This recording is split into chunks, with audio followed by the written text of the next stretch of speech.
이제 3D 프린팅 얘기할게요. 벌써 한 시간이 다 돼가는데 3D 프린팅 리뷰 페이퍼가 이전에도 있었거든요. 근데 스몰 애니멀 서저리에 이제 맞춰져서 나온 리뷰 페이퍼는 되게 오랜만에 나왔어요. 그래서 한번 리뷰를 하는 건데 제가 읽어보고 나서 조금 아쉬운 거는 생각보다 그렇게 대단한 내용이 있진 않았어요. 그냥 뭐 최신 정보를 좀 담았다. 그리고 이제 리뷰를 쓴다라는 건 어느 정도 이 쓰시는 분이 약간 그 사람의 뷰를 가지고 좀 목적을 가지고 쓰시는 것도 좀 있거든요. 그래서 이분은 조금 더 리미테이션이라든지 뭔가 이 3D 프린팅이라는 결국은 이게 제조업이거든요. 본인이 혼자서 공장을 돌리는 건데 이 제조업이라는 것 특성 자체가 퀄리티 문제가 있거든요. 제조 공정 자체에 문제가 있으면 퀄리티에 문제가 있을 수 있기 때문에 이제까지는 우리가 다 뭔가 3D 프린트로 이런 것도 할 수 있어라는 어떤 어플리케이션에 대한 거에 좀 집중을 했다라고 하면 아무래도 되게 핫해 보였죠. 근데 이제는 뭔가 어플리케이션은 우리가 어느 정도 좀 이제 최대한 많이 해보고 있는데 뭔가 제조 공정에서 생각해 봐야 되는 부분 그리고 리미테이션에 대해서 좀 알았으면 좋겠다라는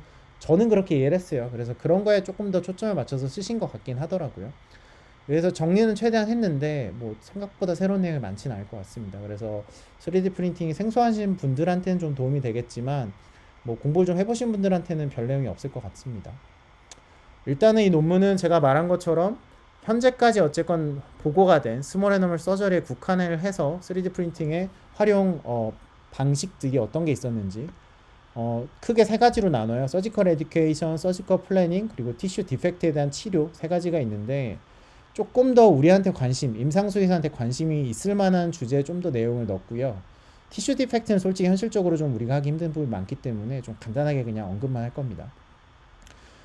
그래서 이 논문에서는 뭐 에비던스들을 좀 살펴보면서 어드밴테이지가 뭐가 있고 그 다음에 이런 공정 과정에서 우리가 뭐 생각해야 되는 부분이 뭐가 있으며 리미테이션은 뭐가 있는가라는 부분을 살펴보는 논문이었습니다.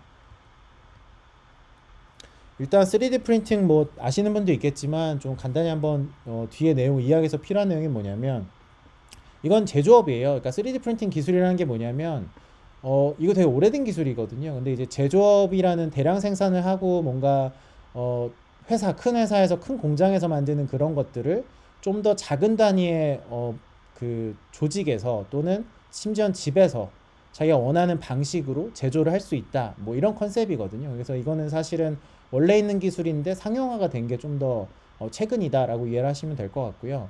그래서 기본적인 제조 공정의 모든 부분을 다 가지고 있습니다. 우리가 이거를 혼자서 한다 그러면 다 해야 되고요.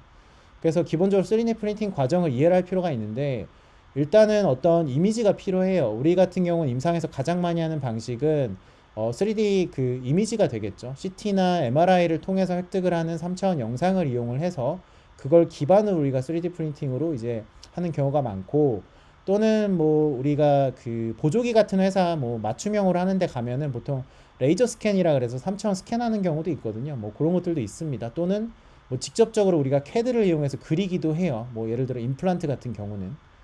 그래서 그런 3차원 데이터, 로 데이터가 있어야 되고요. 그걸 가지고 우리가 3차원으로 변환을 합니다. CT 스캔 사진을 우리가 CT에서 리컨스트럭션 하듯이 3차원으로 변환을 해야 되는 과정이 있는데 이게 이제 여기 왼쪽에 보는 뭐 파일 컨버전, 뭐 STL이라고 하는 파일로 만들고 뭐 메시 크리에이션이라는 이런 기술적인 부분들이 있습니다. 하단에 있는 거 보면 세그멘테이션이라고 보통 표현을 많이 합니다. CT 사진을 할 경우에는. 그 다음에 이제 뭐 메시 프로세싱이라 그래서 저 3차원이 사실은 뭐 여러 가지 작은 메시로 구성이 되어 있는데 이것도 뭐 개수도 정할 수 있고 여러 가지 또 조정을 할 수가 있거든요. 그 프로세싱 과정을 통해서 어떤 원하는 형태로 만들게 되고 그걸 이제 우리가 프린트 가능한 이제 파일 또는 그런 구조로 이제 만들어야 되는데 그러면서 이제 실행을 하게 되겠죠. 3D 프린팅 실행을 하게 되고 그 다음에 그 과정에서 뭐 필요에 따라서는 이제 어떤 프로그램 소프트웨어를 이용을 해서 편집을 하기도 하고요. 오른쪽 하단에 있는 것처럼 가이드를 만들기도 하고 플래닝 작업을 한번 모의로 해보기도 하고 뭐 사람 같은 경우는 뭐 컴퓨터 뭐 베이스드 뭐 올소피딕 서저리 이런 표현들을 쓰는데 프린트하지 않고도 사실 이런 캐드 작업이나 이런 시뮬레이션 프로그램을 이용을 해서 수술 플래닝을 하기도 했었습니다. 예전부터. 그 과정을 거쳐서 3D 프린팅을 하게 되면 뭐 우리가 뭐 종이 출력하는 것처럼 출력하면 갖다 쓰는 거냐? 아니에요. 출력을 하고 나면 또 다듬어야 되거든요. 자, 이거 하는 거 봤는데 생각보다 좀 시간이 많이 걸려요. 몸에도 안 좋기도 하고. 그런 과정도 필요하면 이제 그제서야 우리가 모델을 임상에 적용을 합니다. 그 과정에서 필요하다라고 하면은 뭐 멸균을 해야 될 수도 있고요. 그래서 이런 과정들이 필요하다라는 걸 이해를 하셔야 됩니다. 그리고 이 모든 거를 만약에 다 한다. 저도 이제 뭐 개인적으로 논문 리서치를 하면서 이 일부를 좀 해봤는데, 그리고 이걸 다 하시는 교수님도 봤고요. 어떻게 보면 전문가죠. 아, 이게 보통 일이 아닙니다. 이 기술적인 부분에서도 배워야 될 것도 많고, 시간도 많이 들고, 에너지도 많이 쏟아야 되고, 투자도 많이 해야 되고요. 집에다 공장을 차리는 거니까. 그래서 이 컨셉을 이해를 하고 뒤에 내용을 이해하셨으면 좋겠어요. 자, 첫 번째, 에듀케이션. 앞에 말한 것처럼 사실은 이 교육적인 부분이 우리한테 그렇게 중요하지 않을 수도 있거든요. 근데 이제 일부 좀 우리한테 관심을 가질 만한 내용만 조금 보면, 우리가 일단 3D 프린팅을 하면 보호자분 교육할 때 뭐 모형 보여준다든지 할 때도 사실 사용을 할 수도 있고요. 본인도 뭔가 이제 수련 수준에 따라서는 이런 것들을 만드는 게 어떤 수술하거나 또는 환자 케어하는 데 좀 도움이 될 수도 있겠죠. 그래서 이런 부분에서 이제 서지컬 에듀케이션이 우리한테 좀 필요할 수도 있는데, 또는 뭐 기본적인 수술 연습, 골관절학회에서 우리나라에서 이제 1년에 몇 번씩 하죠. 그 교육을 하는데, 거기 가면 뼈 모형 가지고 기본적으로 뼈 자르고 스크류 받고 구멍 내고 하는 건 굳이 살아있는데 할 필요가 없잖아요. 그래서 그런 것들도 3D 프린팅을 이용을 할 수 있다라는 부분이 있고요. 그래서 원래 전통적으로 우리가 수련을 하는 모델은 메디컬이나 베테르너리 메디슨이든 전부 원래 옛날에 라이브 애니멀로 했어요. 뭐 슬프지만 저도 저는 학부 때 사채를 했었는데, 대학원 때는 사실 라이브 애니멀을 좀 사용을 하던 세대였고요. 저보다 몇 년 선배들은 사실 학부 실습도 라이브 애니멀로 하던 시절이 있었습니다. 근데 이제 그거에 대한 스트레스가 너무 커서 저희 선배님들이 건의를 해서 카데바로 바꿔서 저는 카데바로 했었고요. 이제 북미 같은 경우는 심지어 라이브 애니멀은 뭐 완전 뭐 옛날 얘기고, 카데바도 그나마 최근인데 그거마저도 이제 북미에서는 금지가 되는 주들이 하나씩 생겨난다고 합니다. 그래서 교수님들도 그게 걱정이라서 뭐 신데바 이런 것처럼 뭐 유튜브에도 가끔 나오겠지만 모형들, 시뮬레이터들을 이용한 교육들이 사실은 도입이 되는 지가 오래됐고, 그게 교수님들 중에 고민이 하나라고 저는 알고 있거든요. 그랬을 때 이제 3D 프린팅이라는 게 어떤 요 안에서 요 맥락에서 역할을 할 수 있다라는 걸 이해를 하셨으면 좋겠고, 이 장점 중에 하나는 그거죠. 우리가 원하는 대로 계속 반복 생산을 할 수 있다라는 게 장점이고, 아무래도 시뮬레이터는 굉장히 비싸거든요. 그러면 환자 한 명당 시뮬레이터 하나를 주기가 힘들어요. 하지만 3D 프린팅을 이용을 하면 각자 하나씩 줄 수도 있겠죠. 그런 장점이 있을 수 있고, 그 다음에 심지어 시뮬레이터라는 거는 나름대로 이제 여러 가지 질환들을 고려해서 만들어진 걸 파는데, 우리가 그때그때 굉장히 특정한 임상적인 상황이나 그런 베리에이션을 다 반영을 해서 우리가 모델을 만들 수가 있다는 장점이 있습니다. 그리고 그게 뭐 해당되는 교육을 받는 사람의 수준에 따라서 우리가 얼마든지 조정을 할 수가 있다라는 부분이 있고요. 그리고 코스트가 많이 줄여져요. 시뮬레이터 되게 비싸거든요. 뭐 제가 본 시뮬레이터 5억짜리도 있었어요. CPR하는 시뮬레이터, 사람에서 쓰는 거. 절대 못 쓰죠. 어쨌건 그런 맥락에서 가격도 많이 하락을 할 수 있어서 수의대에서 굉장히 관심이 많은 걸로 알고 있습니다. 뭐 요거는 참고로 보시고, 그리고 뭐 같은 맥락에서 참고로 보실 게 뭐 한 예로 뭐 서지컬 아나토미 공부를 하는데 뭐 뉴로아나토미 테스트를 뭐 뇌나 이런 걸 직접 막 사람이 사체를 가지고 뭐 다이섹션을 하는 게 아니고, 왼쪽에 있는 것처럼 깔끔하게 만들어진 모형을 이용을 해서 3D 프린팅을 한 것으로 만든 모형을 이용해서 했는데, 학생들을 비교를 해보니까 스코어가 같았더라, 이해도가 똑같다더라 라고 하는 게 나왔었고, 심지어는 스파인에 대해서 아나토미 공부를 하는 데 있어서 3D로 리컨스트럭션 한 거를 화면으로 보는 것보다 3D 모델을 보는 게 훨씬 더 성취도가 높았다더라 라는 게 있었고요. 서지컬 스킬에서 가장 기본적인 거, 아까 말한 것처럼 실제로 파는 시뮬레이터의 장점들이 물론 있지만 카데바나 라이브 애니멀 대비 그래도 3D 프린팅이 더 그 장점들을 함께 가져가면서 가격을 낮추고 그리고 테일러된 모델을 쓸 수 있다는 거는 굉장히 많은 교육 논문에서 알려져 있는 사실입니다. 우리한테 중요한 건 뭐냐, 외과 전공자로서 그래도 생각할 만한 건 이거예요. 요거는 제가 알기로 최근에 그 제일 메디컬에서 그 커스텀 메디랑 같이 해서 그 교육을 한 걸로 알고 있는데, 이제 그게 딱 요 모델인 거죠. 이 골변형에 대한 교정술을 할 때 우리가 3D 프린팅을 가장 많이 사용을 하는 논문들이 나오고 있는데, 그 맥락 한국도 되게 큰 역할을 하고 있거든요. 그 논문에 있어서. 어쨌건 그 맥락에서 이 프로시저 자체를 한번 해보는 경험을 3D 프린팅을 이용한 모델로 굉장히 잘 해볼 수가 있습니다.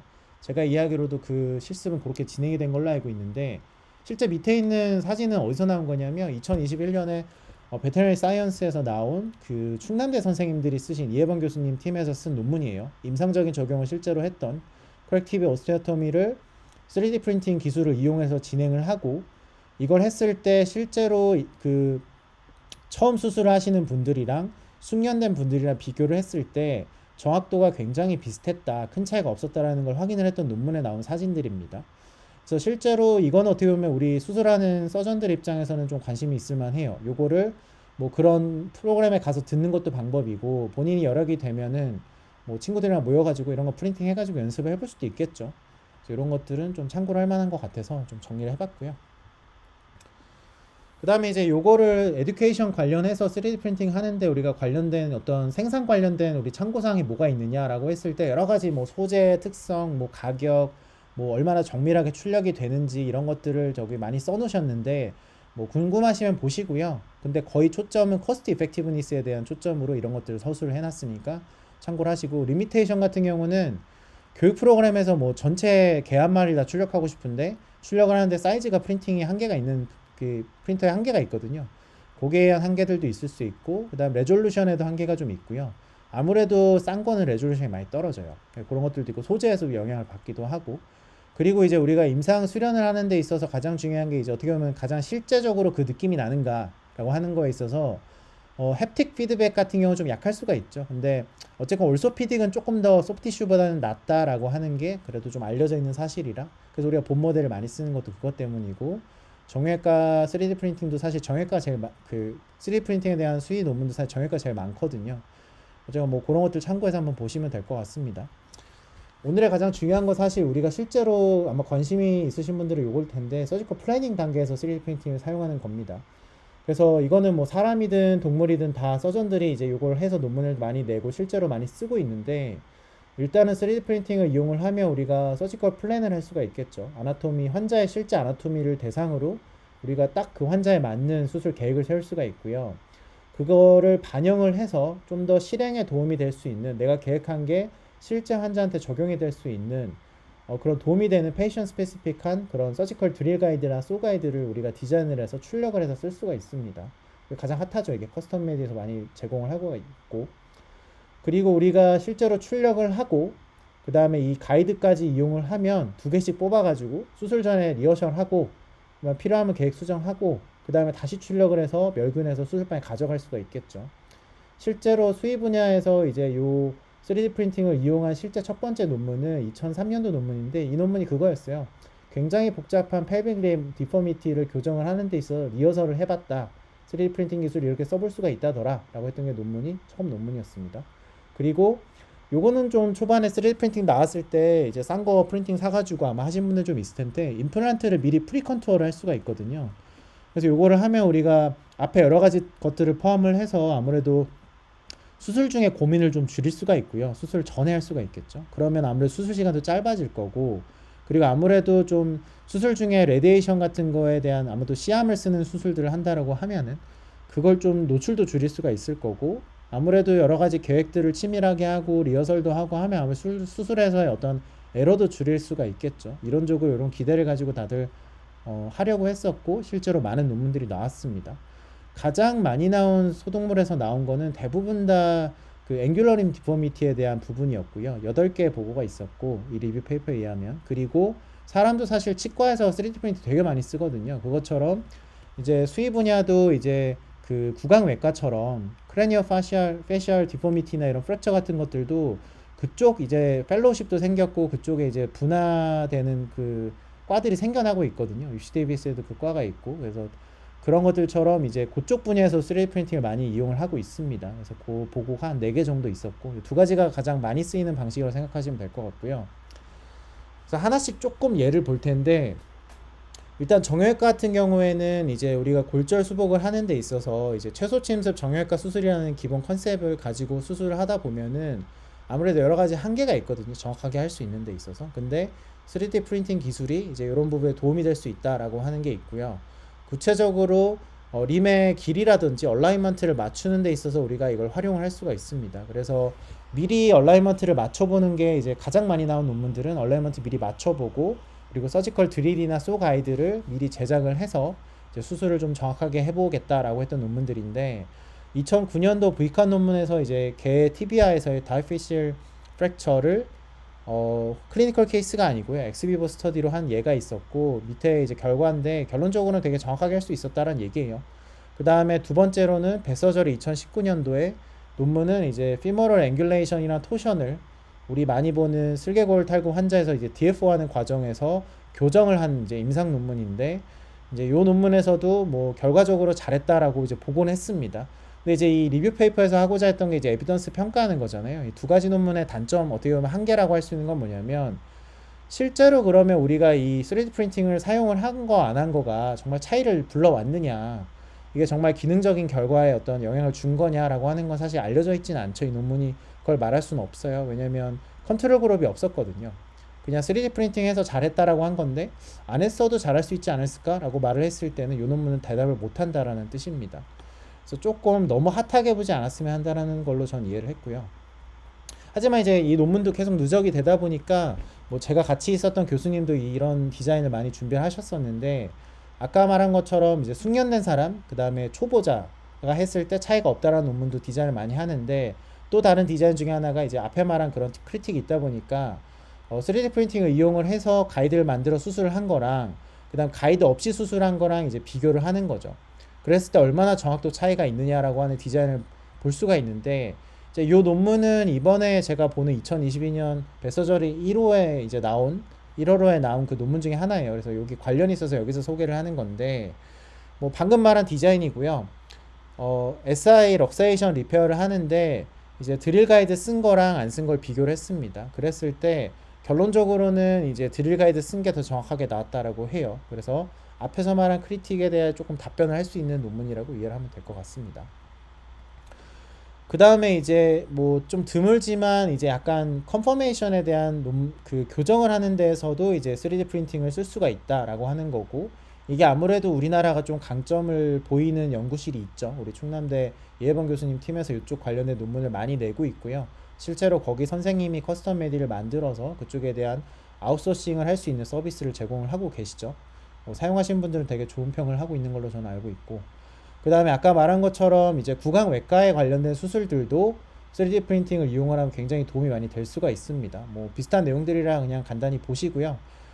실제 논문 하나만 보면 2017년도에 위너가 베서절에 보고한 논문을 보면 컨투어를 하고 리허설을 하고 나서 수술을 했더니 뭔가 전체적으로 수술 시간이 평균 한 15% 이상을 주는 것 같다더라 라고 보고를 했었습니다. 근데 이제 여기도 이제 뭐 생각을 할 만한 거는 뭐 실제로 15분 준 게 그렇게 대단하냐 라고 말을 할 수도 있고, 제가 아까 말한 것처럼 이거를 15분 수술 아끼겠다고 3D 프린팅을 할 필요가 있느냐라는, 코스트가 세이빙을 할 수가 있느냐, 또는 그 노력을 하는 게 정말 보람이 있느냐는 한번 생각을 해볼 부분이겠죠. 저희가 아마 토론을 이따 해봐야 되는 부분이겠지만, 그 다음에 이제 그 드릴 가이드를 만드는 게 이제 또 다른 맥락에서는 요걸 통해서 우리가 좀 불가피하게 생길 수 있는 그런 아이트로제닉한 인저리를 좀 피해보자라는 맥락도 있거든요. 그래서 아까 한번 보여드렸던 세이크로일리아 럭세이션 리페어도 그렇고, 여기 보시는 것처럼 HIF 같은 경우는 우리가 트랜스컨딜러 스크류를 박을 수가 있는데 스크류를 관절로 안 들어가게 하는 게 핵심이겠죠. 그랬을 때 이제 3D 프린팅을 이용을 해서 가이드를 만들면 좀 정확하게 그 관절면에 들어가지 않게 관통을 시킬 수 있지 않을까라고 생각을 할 수가 있고, 실제 베서저리에 이스터가 보고를 한 거에 따르면 어쨌건 꽤 정확하게 16개 엘보우에서 장착을 할 수 있었다라고 합니다. 그리고 당연히 이제 뉴로서저리도 굉장히 중요하죠. 우리가 뉴로서저리는 정말 한 끗 차이로 굉장히 위험할 수가 있는데 그런 것들도 가이드를 이용을 할 수가 있다라고 합니다. 그래서 플러스 원의 2019년도에 그 소형 품종에서 AI의 수술에서도 한 보고가 있었고요. 그리고 2022년에 뭐 일본 선생님들이 계속 보고를 한 논문들인데 후지오카 선생님이 보고를 한 걸 보면 여기서도 이제 그 척추체에다가 이제 수술을 하는 과정에서도 가이드를 활용한 예가 있습니다. 그리고 브레인 바이옵시를 하는 것도 방사선 치료를 하는 맥락에서 필요할 경우에 브레인 바이옵시를 하게 되는데 이것도 가이드를 좀 정확하게 만들 수 있다라고 하는 게 내과 논문이죠. JVIM에 2022년에 보고된 바가 있습니다. 그래서 여기까지가 어떻게 보면 우리가 다들 어떻게 한 번씩 다 들어본 얘기들이에요. 그래서 한번 그냥 정리를 해봤다고 생각하시면 되고, 요 내용은 조금 생소하신 분들이 있을 수도 있을 것 같아요. 제가 했던 리서치가 사실 요 관련된 내용인데, 이제 이 리뷰 페이퍼에서 얘기를 하는 게 이 프로덕션을 하는 과정에서 과연 우리가 그래 뭐 모형도 잘 만들고 캐드에서도 계획도 훌륭하고 이 가이드만 정말 잘 뽑을 수만 있으면 정말 도움이 된다라는 거는 이제 우리가 알고 있다고 하는데, 그래서 네가 만든 가이드는 정말 잘 만들어진 출력된 제품이냐, 제조 공정이 정말 잘 되었냐라고 하는 부분에 고민이 필요하다는 얘기입니다. 그래서 정확한 3D 프린팅이 이제 페이션 스페시픽한 가이드를 쓰는 데 있어서 굉장히 중요한데, 이 정확도에 영향을 주는 게 이 공정이다 보니까 이 공정 단계마다 문제가 될 소지들이 있어요. 그래서 그런 것들을 이해를 해야 된다는 맥락에서 여러 가지 얘기들을 정리를 해주셨는데, 모든 얘기를 다 할 수는 없고요. 그거는 관심 있으시면 이 논문을 보시면 좋을 것 같아요. 요거에 대해 초점 맞춰서 정리한 건 수에선 이게 처음인 것 같습니다. 그래서 보시면 일단 기본적으로 이미징 자체가 어떤 퀄리티를 가지고 있느냐라는 거, CT 같은 경우도 우리가 얼마나 잘게 쪼개서 찍느냐도 되게 그 설정에 따라 다를 수가 있잖아요. 그 다음에 설정 값들도 있고요. 엑스레이 품질 다르듯이 그런 것들에 대한 보고들도 있었어요. 그래서 CT 프로토콜이 이제 3D 프린트 결과에 얼마나 정확도에 영향을 주느냐 라고는 논문은 이제 요거는 우리 분야는 아니지만 96년도에 나온 논문이 있고요. 그 다음에 뭐 CT도 마이크로 CT를 찍은 게 컨벤셔널 CT보다 낫다라고 하는 게 AJBR에서 2019년도에 보고가 있었고, 하지만 이제 요 두 가지는 뭐가 문제냐면, 이거를 뭔가 3D 프린팅에 최적화되게 찍다 보면은 아무래도 좀 방사선 노출이 많이 올라갈 수가 있거든요. 그리고 마이크로 CT는 아무래도 찍는 게 좀 너무 과도할 수도 있고 그런 이슈들이 있습니다. 결국 중간 값을 찾아야 될 텐데 그런 것들은 사실 연구들이 좀 필요할 거예요. 그 다음에 이제 이미징을 그래 잘 얻었다고 하는데, 그걸 가지고 우리가 3차원으로 이제 구성을 하는 그 과정을 거칠 텐데, 그 과정에서 우리가 가장 많이, 특히 CT 스캔에서 많이 쓰는 방식이 스레스홀딩이라는 방식이거든요. 이게 뭐냐면 CT 이미지 이제 단면이잖아요. 그 단면에서 우리가 원하는 그 부분을 선택을 해야 돼요. 그 면적만큼을. 그걸 보통 우리가 픽셀 숫자나 뭐 여러 가지 그 ROI를 이용을 해서 이제 선택을 한 다음에, 내가 이렇게 선택을 했으니까 내가 요 기준을 가지고 이렇게 선택을 하길 원했는데 이렇게 선택을 해서 3차원으로 만들어 주세요라는 걸, 사실 그건 사람이 하는 거거든요. 그거는 약간 주관적인 요소가 있고요. 프로그램을 뭘 쓰냐에 따라 다를 수도 있습니다. 그걸 한 게 사실 제 연구였고, 제가 2018년도에 포스터 발표를 했었는데 생각보다 프로그램을 저도 해보니까 제가 그냥 설정이 이게 1 올라간다고 뭐가 그렇게 다르지라고 생각을 하는데, 그냥 제가 1을 올리면 결과가 달라져요. 그래서 3D 이게 근데 이제 그게 얼마나 3D 가이드를 쓰는데 문제가 되느냐는 뭐 별개 얘기겠지만, 어쨌건 우리가 생각한 것보다 여러 가지 설정 값들이 3D 프린팅 퀄리티나 정확도에 영향을 준다라는 부분은 한번 생각을 해봐야 된다 라는 게 이 리뷰 페이퍼에서 지적을 한 부분입니다. 그 다음에 이제 이 3D 프린팅이 사실 종류가 프린터 중 되게 많거든요. 소재도 되게 다양해요. 어떤 소재로 출력을 하느냐, 그렇게 하다 보면 이제 소재에 따른 특성도 있고요. 그 다음에 프린터도 같은 소재를 가지고 좋은 프린터, 싼 프린터 뭐 이런 게 있습니다. 그래서 뭐 비싼 건 되게 비싸거든요, 3D 프린터가. 그래서 그런 것들을 이제 뭘 쓰냐에 따라서 사실은 마지막에 나오는 3D 프린터의 결과물이 달라질 수가 있어요. 그래서 그런 것들에 대한 보고들이 여러 가지가 있는데, 이제 2011년도에 피츠워터 AJBR 논문에 3D 프린터의 결과물이 프린트의 그런 종류에 따라서 또는 이 설정에 따라서 조금 어떻게 달랐나라고 하는 보고가 있는데, 이제 요 결과를 보면 어쨌건 그런 설정 값이나 이런 것들에 따라서 다른 부분들이 있습니다. 그래서 이것도 알고 있어야 되는 부분이고요. 그 다음에 이제 이렇게 해서 이제 3D 프린팅을 만들고 나면 우리가 환자한테 그걸 가져다 써야 되잖아요. 그 과정에서도 사실 생각할 부분들이 되게 많습니다.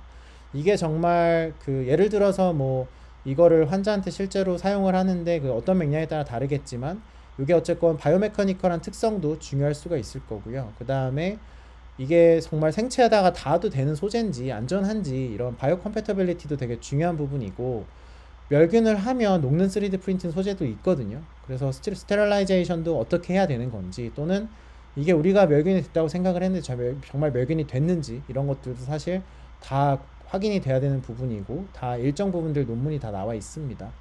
그래서 만약에 3D 프린팅을 본인이 직접 하겠다라고 하면 어플리케이션 물론 집중을 하고 하셔야겠죠. 근데 생각보다 디테일하게 챙겨야 될 게 많다라는 걸 아셔야 되고, 그런 맥락에서 리뷰 페이퍼 그리고 거기서 인용하는 논문들을 보셔야 될 것 같아요. 자, 리미테이션, 요게 이제 제 생각에 디스커션 포인트가 될 텐데, 실제로 그러면 우리가 이런 가이드를 만든다라고 하면 앞에 과정을 내가 다 공부하고 다 준비해서 내가 할 거냐, 아니면 우리나라 같은 경우는 커스텀 메디, 그리고 나라마다 다 하나씩 서비스가 있어요 사실은. 그래서 이런 아웃소싱을 해가지고 이걸 잘하시는 분한테 어느 정도 맡길 거냐라고 하는 선택이 필요할 텐데, 일단 아웃소싱을 하게 되면 사실 커스텀 메디도 저는 좀 꺼려지는 것 중에 한 가지는 보호자분이 비용 부담이 크신 경우에는 아무래도 불가피하게 비용이 많이 올라가요. 그러면 결국엔 제가 고민하는 건 뭐냐면, 이 비용을 합리화할 만큼 내가 이 수술이 3D 프린팅에 의존을 해야 되는 거냐라는 게 필요하고, 또는 치료가 지연이 되기도 해요. 사실 뒤에서 제가 자세히 안 다루긴 하겠지만 오스테오살코마 같은 경우는 우리가 앰퓨테이션을 보통 많이 하는데 어쨌건 다리를 살리고자 하는 노력도 같이 하고 있거든요. 그래서 림 스페어링 서저리도 이제 되게 큰 연구 분야 중에 하나고, 이제 그걸 하시는 분들이 하는 방식 중에 하나가 3D 프린팅을 한 그 머테리얼 그 임플란트를 이용을 해서 이제 다리 기능을 하도록 해요. 근데 그 예전에 발표를 하는 걸 들어보니까 정말 이거를 최적화 시켜가지고 공정을 함에도 불구하고 이 제조를 해서 내가 받아보기까지 시간이 아무래도 소요가 되다 보니까, 뭐 주말도 빼야 되고 뭐 이런저런 것들이 있다 보니까 아무래도 그 사이에 종양이 더 잘한대요. 그래서 오스테오살코마를 이제 절단을 하고 일부 종양을 좀 최대한 절제를 하고 거기에 임플란트를 장착을 하는 플래닝을 세우고 출력을 뇌를 하고 받아보는 시점에 계획을 수정해야 되는 상황이 생겨서 그게 좀 이슈가 된다라고 얘기를 하셨던 기억이 있습니다. 그래서 뭐 일렉티브한 경우는 문제가 안 되겠지만 지금처럼 플래닝이 바뀔 수 있는 상황이라든지 또는 뭐 치료가 미뤄지면 안 되는 상황에서는 문제가 될 수가 있겠죠. 인하우스 프로덕션 같은 경우도 문제는 좀 다르지만 있습니다. 아무래도 아웃소싱보다 좀 빠를 수도 있겠죠. 본인이 잘하면 빨리 할 수 있겠지만 3D 프린팅이 실제로 우리가 그냥 뭐 핸드폰 케이스 만든다고 이제 사면은 뭐 몇십만 원짜리도 사면 되는데, 실제로 환자한테 사용을 할 만큼 고퀄리티로 출력하려면 생각보다 비싸요. 개인이 사기에는 몇백만 원 줘야 되는데 그 투자가 필요하고요. 공간도 있어야 되고, 그리고 그거를 이용을 할 만한 나의 능력, 그리고 소프트웨어도 오픈소스 쓸 수 있지만 오픈소스 그만큼 쓰기가 불편하거든요. 상용화된 프로그램도 가격을 내야 될 수 있고 배워야 될 수 있고, 그리고 내가 최선을 다해도 어쨌건 일정 시간 필요해요. 제가 리서치에 같이 했던 교수님이 이제 이쪽 분야가 연구 집중하시는 분야고 굉장히 잘하시는데, 그래서 자기가 주변에 여러 가지 전문의 선생님들한테도 요거 계획 세워서 출력해서 나눠도 주고 막 그런 선생님 계시거든요. 그 교수님도 사실은 요거 해야 된다라고 해서 이제 3D 프린팅 이제 해야지라고 하면 CT 스캔 파일 USB에 담아가지고 출력하고 프로세싱해서 멸균까지 넘기고 수술방에 가져가시는 데까지 굉장히 분주하게 움직이셔야 되고 시간 많이 쓰시더라고요. 전 그거 보면서 되게 많은 생각을 했습니다. 그것도 우리가 생각을 해야 될 부분이다. 이런 부분들은 뭐 제 경험과 함께 리뷰 페이퍼에서 지적을 하는 부분입니다. 그래서 아무래도 우리가 생각을 해야 되는 부분은 이제 과연 우리가 이런 장점들과 리미테이션의 어떤 균형을 잡아야 될 텐데 우리가 어떻게 할 거냐라는 부분이 있고, 요거는 오늘 좀 디스커션을 해봤으면 하고요.